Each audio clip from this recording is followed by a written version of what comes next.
Hello, Gemini, Sun, Moon Rising, and Venus Signs. Kamusta kayo? Sana po'y nasa mabuti kayong kalagayan.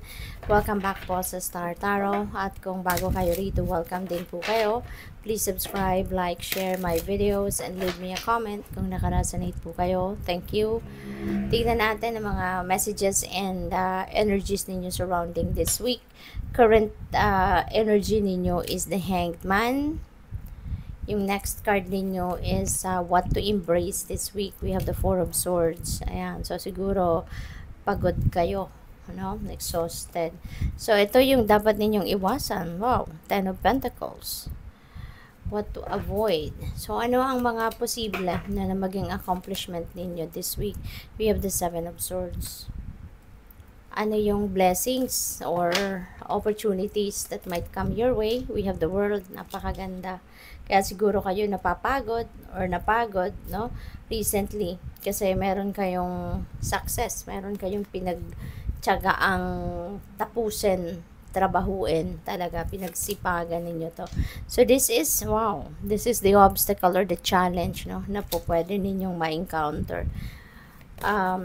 Advice sa inyo ng spirit, we have the Nine of Wands. Ayan, wag susuko, you know. Kahit napapagod, nahihirapan, no? Just hang in there.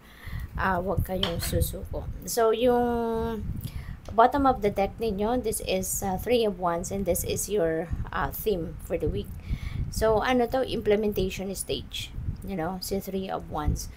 Ito yung panahon ng roll out ninyo ng inyong mga plano. This is the time that you are ready to implement whatever plans, no, na napag-desisyonan ninyo, napag-isipan ninyo. So, talaga kaya kailangan kayong magpahinga, kailangan kayo ay mag-ready, no, ng inyong physical body, yung overall health ninyo para handa kayo sa pag-roll out ng plano ninyong ito. Okay? Kasi, 'di ba? Kailangan natin ng lakas ng katawan, kailangan natin ng concentration, 'di ba? Ng focus. Kaya kailangan kayo ay nakapagpahinga, nakapag-replenish na ng lost energy ninyo, kayo ay ready na for anything. Alright? At saka baka din may travel ang iba sa inyo sa ngayon, ano? Pwedeng kayo babiyahe din, so dapat talaga na maganda ang inyong pakiramdam kasi hindi magandang nagbabiyahe, nagta-travel lalo na kung malayo. No, you're not in good shape or hindi maganda ang inyong pakiramdam. So, yung current energy ninyo is Hanged Man. Yan, nasa stagnation energy kayo. You know, this is the time na parang magkakaroon kayo ng mga delays sa mga ginagawa ninyo, magkakaroon ng mga may pause, kumbaga.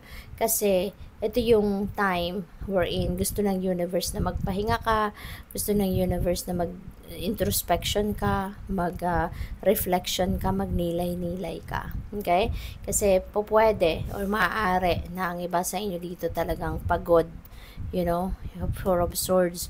So, nagpapakita yan. That signifies na talagang there is exhaustion dito. Hindi lang siguro katawan, hindi lang pagod sa katawan, kundi pati din sa pag-iisip, di ba? Pagdidiskarte. So, nakakapagod din yan ng brain cells, hindi ba? Kaya po pwedeng kailangan ninyo talaga na mag-step back muna kayo sa kung ano man ang inyong mga pinagkakabalahan at magnilay-nilay, mag-isip-isip. And maaaring magkakaroon kayo rito ng mga bagong idea, bagong perspective, no? At makakapag-focus kayo sa mga dapat ninyong pag-focusan at this time. So, yung what to embrace dito is the Four of Swords, which is about relaxation, it's about rest, it's about rejuvenation, yung ganon, diba?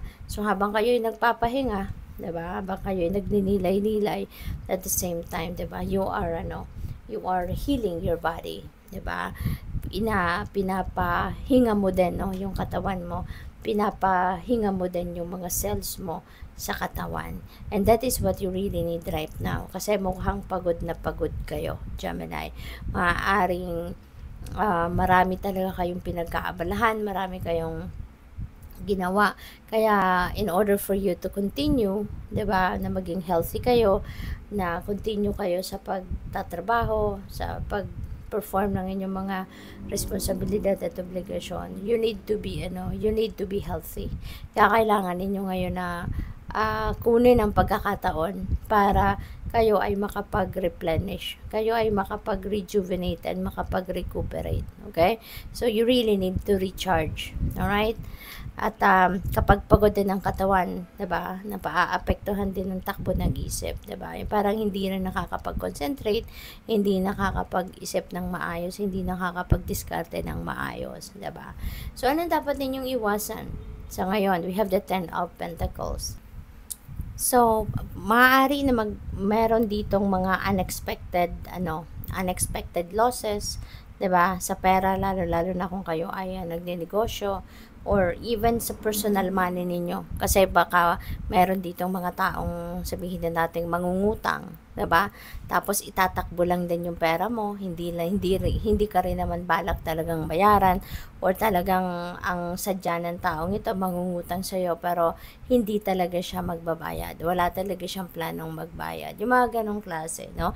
So iwasan ninyo ang ganon, iwasan ninyong magpautang sa ngayon, iwasan ninyo na mag-invest kayo, no, with a big amount of money sa ngayon, or kung mag-i-invest man kayo, dapat aralin talaga ninyong mabuti, at saka yung investment na yan, no, at yung paperworks, napaka-importante, nare-reviewin nyo talaga, yung kung ano nilalaman ng papeles, para alam mong kung takbuhan ka man, meron kang habol sa kanya, something like that. Okay? So, yun ang mga dapat ninyong iwasan. At saka, be cautious, no? Lagi kayong maging sigurista, no? Kasi pinagpaguran mo ang perang ito, hindi mo naman ito, hindi ito easy money, kumbaga, no? Kung ano man ang pera mo dito, pinagtrabahuan mo yan. Kaya kailangan mo talagang alagaan at protektahan.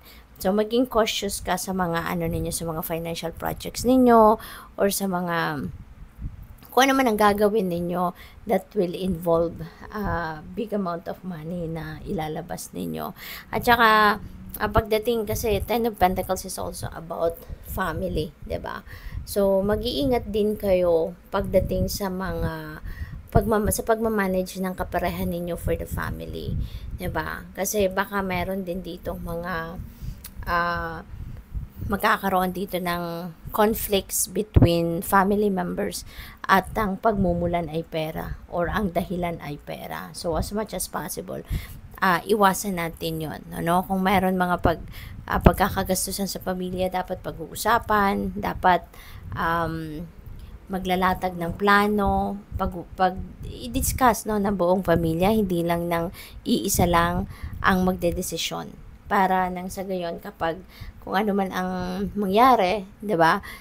At least kung napag-usapan ninyong lahat, di walang sisihan, walang mang-aaway, 'di ba? Kasi lahat nag-agree, lahat napag-usapan ninyong lahat, yung ganon. Okay?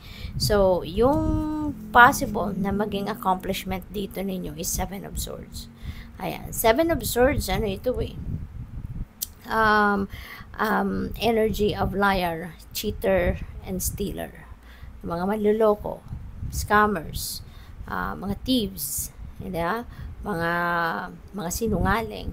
Yan ang maaaring nandiyan dyan sa paligid ninyo. Pero feeling ko rito, talagang mapagtatagumpayan mo yung linggong ito na walang ganitong mangyayari. Kasi you are going to be vigilant. You're going to be wise. You're going to be matalino, no? Hindi magkaiba 'yun, yung matalino at wise, magkaiba 'yun. And maybe magiging you are going to be embracing those qualities, no, or traits, kasi matalino ka na, marami ka ng pinagdaanan sa buhay, kaya parang hindi ka na basta-basta maiisahan ng kung sino man, hindi ka na basta-bastang maluloko ng kung sino man dito, Gemini, no? So, yun ang napipick up ko, at yun ang mapagtatagumpayan mo to. Maaring meron ditong may balak na mambudol sa'yo, pero before pa man siya, before pa man ikaw mabudol, mabubuko mo na to, at hindi na yan matutuloy, something like that. So by the way, I would like to say hi and shout out sa ating beloved channel member na si at Alexander Turalba 3777. Maraming salamat po for your support sa channel. Okay?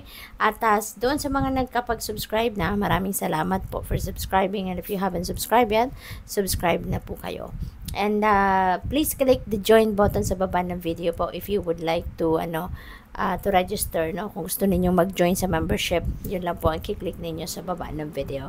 Thank you po. At sa mga cross-watchers din, maraming salamat. At pati na rin sa mga hindi nag-skip ng ads, maraming salamat po. So yung next message ninyo or next card ninyo represents the blessings or possible na opportunities na pwedeng dumating sa'yo, which is really beautiful kasi this is the world energy. This is an energy of success, material success, financial success, tagumpay sa ninyo, mga ginagawa ninyo, sa mga negosyo ninyo, tagumpay sa proyekto, tagumpay sa pag-aaral, ganun ba? So whatever it is that you've been working so hard for, maaring eto na, magtatagumpay ka ng makamit yon. So maa-accomplish mo na yon, maa-achieve mo na yon, Kaya kumbaga, this is the time that your hard work that you did is going to pay off. Kaya sobrang dapat na maging so proud ka sa sarili mo for this accomplishment. Dapat na maging tawag dito, sobrang magiging masaya ka for this, dahil finally, matagal mo na itong pinagtrabahuan, matagal mo na itong pinagsikapan. So ngayon, matatapos mo na siya. And finally, successful ka na sa bagay na ito. Pwede rin na magta-travel kayo rito. And this could be international travel.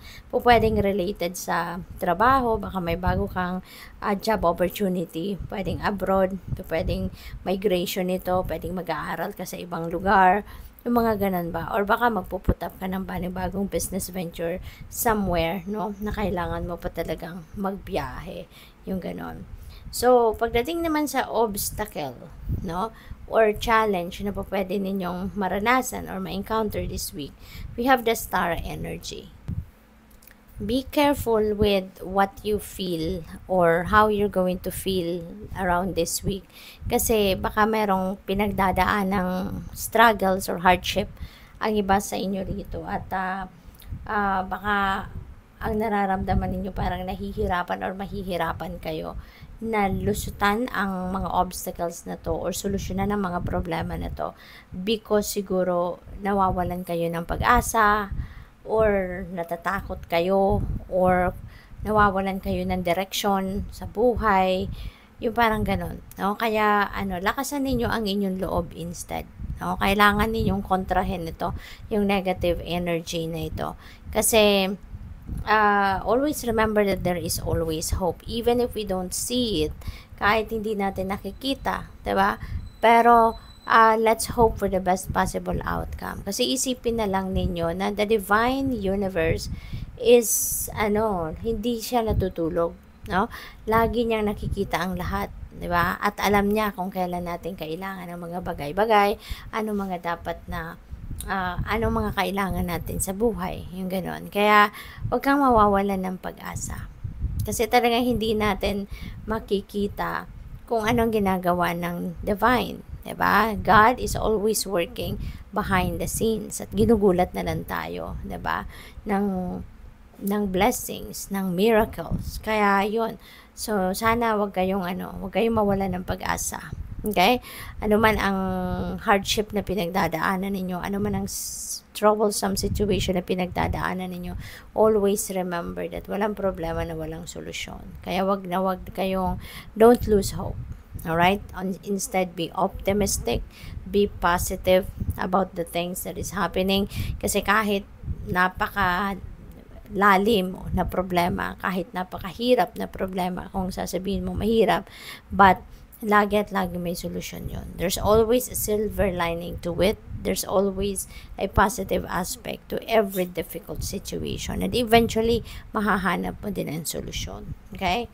So, yung final card ninyo sa tarot is, this is the advice of the universe. Alright?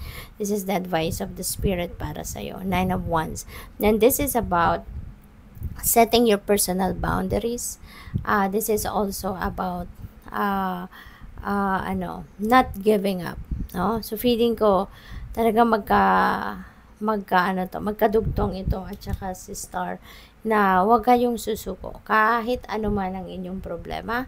Huwag ninyong susukuan ito, huwag kayong give up, kasi parte yan unang-una, no? Yung mga problema na yan, parte yan ng soul's journey natin. Wala namang easy life, 'di ba? Walang easy life. There's always something na may panahon sa buhay natin na talagang magi-stumble tayo. Kasi doon tayo natututo, 'di ba? That is the way of the universe for us to learn something sa buhay. That is the way of the universe para matuto tayo sa buhay, maging matatag tayo, maging matibay tayo, matuto tayo, no, ng mga maraming bagay. At yan ay paghahanda din sa atin, sa buhay natin, sa mga future journey pa na pagdadaanan natin. Kasi kung lahat easy peasy, hindi tayo nahihirapan, paano lalabas yung resiliency natin, paano lalabas yung strength natin, 'di ba? At kung ano-ano pang kailangan nating matutunan sa buhay, 'di ba? Kaya parte 'yon, no, ng soul's journey natin. Yung mga obstacles na 'yan, yung mga problema na 'yan, diyan nanggagaling yung wisdom natin. Diyan nanggagaling yung mga lessons in life na mapapakinabangan natin in the future, no, journey natin. Kaya huwag kayong susuko, huwag ninyong susukuan, no. Kahit anumang klaseng problema, it is not the reason, no, para tayo ay mag-give up, no. Giving up is not an option sa atin. Kailangan lumaban lagi, 'di ba? So tignan natin kung ano yung inyong final message.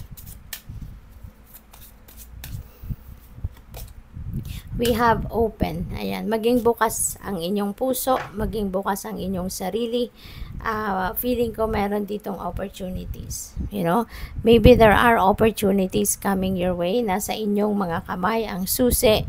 Kaya talagang it's your decision. Binibigay sa iyo ang decision dito ng universe if you're going to welcome that opportunity or not.